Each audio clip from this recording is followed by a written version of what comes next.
اعلان بالفور 1917 یہودی آباد ہونے شروع ہو گئے، اور اصل میں اسی کے لیے خلافت کو منسوخ کرایا گیا۔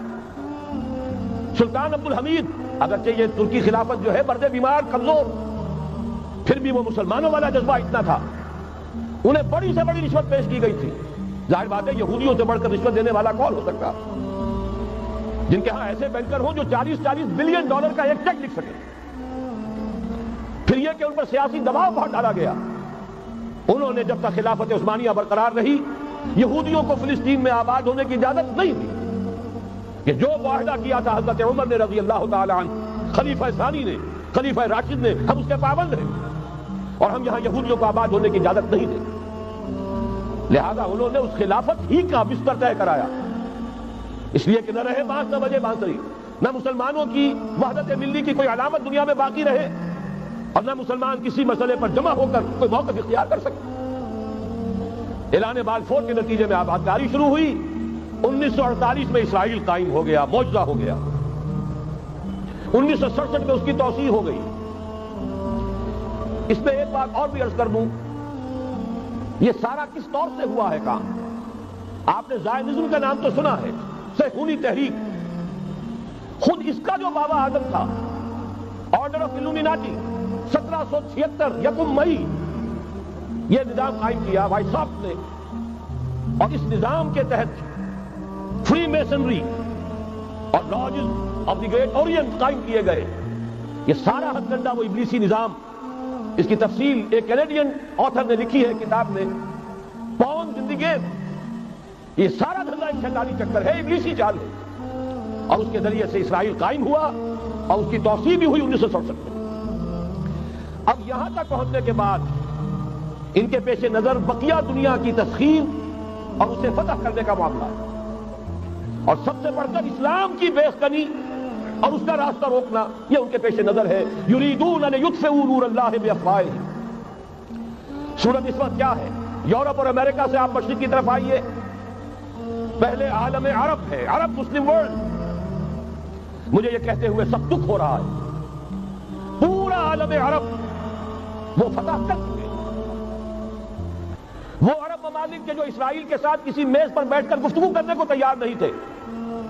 آپ دیکھ رہے ہیں کہ لائن لگ گئی۔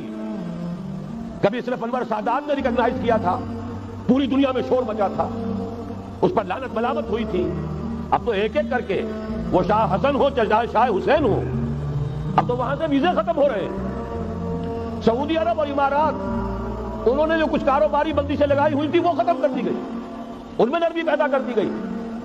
یہ صورتحال ہے کہ واقعتاً ان کی جو عالمی تسخیر کا پروگرام ہے وہ آگے بڑھ رہا ہے، اور بدقسمتی سے امت مسلمہ کا جو قلب ہے، اس امت کا قلب امیین پر مشتمل ہے۔ هو الذی بعث فی الامیین رسولا منہم یتلو علیہم آیاتہ ویزکیہم الی آخر الآیہ۔ حضور بھی امی تھے، انہی میں سے تھے صلی اللہ علیہ وسلم، لیکن آج وہ قلب جو ہے عالم اسلام کا، وہ یہودیوں کے شکنجے میں کسا جا چکا ہے۔ اکثر وہاں کے جو حکمران ہیں امریکہ کے ایجنٹ ہیں، اسٹوڈنٹس۔ یہ حالات جہاں تک عالم عرب کا تعلق ہے، تلخ حقائق ہیں جو بیان کر رہا ہوں، اس لیے کہ آپ کے سامنے رہنا چاہیے۔ یہ اقبال نے کہا کہ دنیا کو ہے پھر مار گئے روح و بدن پیش، ابلیس نے پھر اپنے درندوں کو ابھارا، اللہ کو پا کر دیے مومن پہ بھروسہ، ابلیس کو یورپ کی مشینوں کا سہارا۔ یہ دوبارہ ایک بہت بڑے پیمانے پر حق و باطل کا گھمسان کا رنگ پڑنے والا ہے۔ ملاحم کی جو حضور صلی اللہ علیہ وسلم پیشین گوئیاں فرمائی، الملحمۃ العظمیٰ، تاریخ انسانی کی عظیم ترین جنگ جو ابھی آنے والی ہے، اس کو سمجھ لیجیے اچھی طریقے سے کہ جس میں جو قوتیں ایک دوسرے کے مقابل آ رہی ہیں وہ کون سی ہے۔ نیو ورلڈ آرڈر کہنے کو امریکہ کے زیر قیادت ہے، حقیقت میں امریکہ خود یہودیوں کے پنجے میں ہے۔ یہ وہی ابلیسی طاقت ہے جو آگے بڑھ رہی ہے۔ عالم عرب کو فتح کرنے کے بعد اب ان کے پاس اگلا عالم اسلام کا حصہ ہے، غیر عرب مسلم ورلڈ۔ ایران ہے، اس کے شمال مشرق میں ترکستان ہے، روسی اور چینی، مشرق میں افغانستان ہے، پاکستان ہے۔ یہ ایک بہت بڑا سالڈ بلاک ہے۔ اس کے بعد اگرچہ ہندوستان آتا ہے، بھارت، ظاہر بات ہے کہ وہاں مسلمان اقلیت میں ہیں سوائے کشمیر کے، لیکن یہ نوٹ کیجئے کہ وہاں بھی کم سے کم 15-18 کروڑ مسلمان موجود ہیں۔ آج بھی دنیا کا سب سے بڑا ملک جس میں مسلمانوں کی تعداد اور جن کی نفری سب سے بڑھ کر ہے وہ بھارت، اس کے بعد پھر انڈونیشیا، ملائیشیا ہے، اس سے آگے ہے پھر فار ایسٹ، ابھی انہیں فتح کرنا ہے۔ نیو ورلڈ آرڈر کا یوں سمجھیے کہ ابھی یہ ہارڈ نٹ ٹو کریک، ابھی ایک لوہے کا چنا ہے چائنا کی شکل میں موجود۔ اور مجھے یاد آ رہا ہے ڈیگال کے الفاظ بہت سے لوگوں نے سنے ہوں گے، اس نے کہا تھا کہ ہم نے خامخواہ روس کو اپنا دشمن بنا لیا ہے، وہ تو ہمارا بھائی ہے، وائٹ ریسس، وہ تو بنیادی طور پر یورپین قوم ہے۔ Beware of the yellow masses of the east, تمہیں گھبرانا چاہیے، تمہیں خبر لینی چاہیے، وہ مشرق بعید کے جو زرد رو لوگ ہیں، China, Indo China, Japan, yellow recess.